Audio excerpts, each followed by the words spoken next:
नमस्ते, स्वागत छ यहाँहरु सबैलाई मेरो युट्युब च्यानलमा। र आज चाहिँ म हजुरहरुलाई यो सक्युलेन्ट प्लान्ट यानी एएनएम प्लान्टको रिपोर्ट गरेको भिडियो हजुरहरु माझ लिएर आइसकेको छु।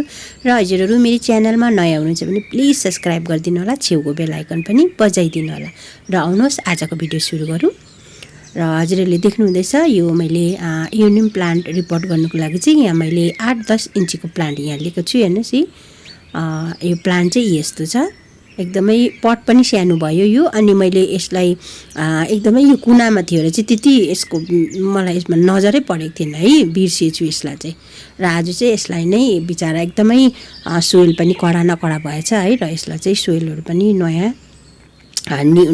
सोइलहरु लगाएर अनि चाहिँ यसलाई रिपोर्ट गर्न गइरहेको छु। र हेर्नुस् यो यत्रो खालको यो पट लिएको छु। यो झन्डै 8 इन्चीको पट होला यो है, 8 इन्चीकै हो।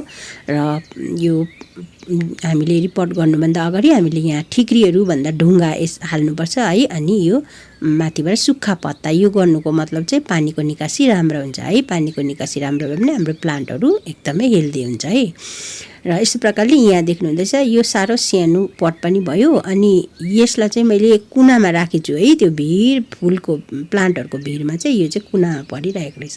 र अहिले हेर्दा चाहिँ यो बिचारा एकदमै माटो पनि कम्ती है, अनि प्लान्ट पनि पहेँलो भएछ।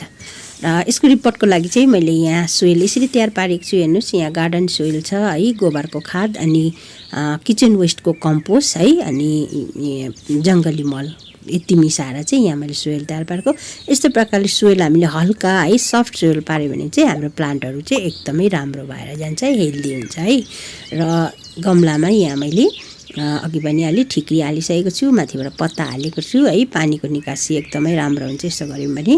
र जुन चाहिँ मैले यो सोइल मिक्स गरेको छु त्यो सोइल चाहिँ मुनिबाट अलिकति हालेर चाहिँ मैले यसलाई चाहिँ मैले एउटामै छेडखानी गरेन, किनभने अहिले सुक्खा है, यो पानीहरु सुक्खा महिना छ है, सुक्खाको दिनमा चाहिँ मर्ने डर हुन्छ। जस्तो छ त्यस्तै राख्दैछु। यसको माथिबाट यो झार जंगल मात्रै उखालेर चाहिँ यहाँ मैले यतिको पारेर चाहिँ अघि मिक्स गरेको सोइल चाहिँ यसरी मैले हाल्दैछु। हेर्नुस् यस्तो प्रकारले मैले आज चाहिँ यो मेरो एएनएमको प्लान्ट है झन्डै बिचारा मर्नु आँटेको रहेछ है। र हुन त जराहरु त राम्रै छ र पनि है त्यसलाई मैले सारीहरी यसरी यहाँ शिफ्ट गरे है। यो चाहिँ सानो थियो, यो पट सानो, अलि यो चाहिँ मैले ठुलो पटमा चाहिँ यहाँ शिफ्ट गरिसकेको छु है।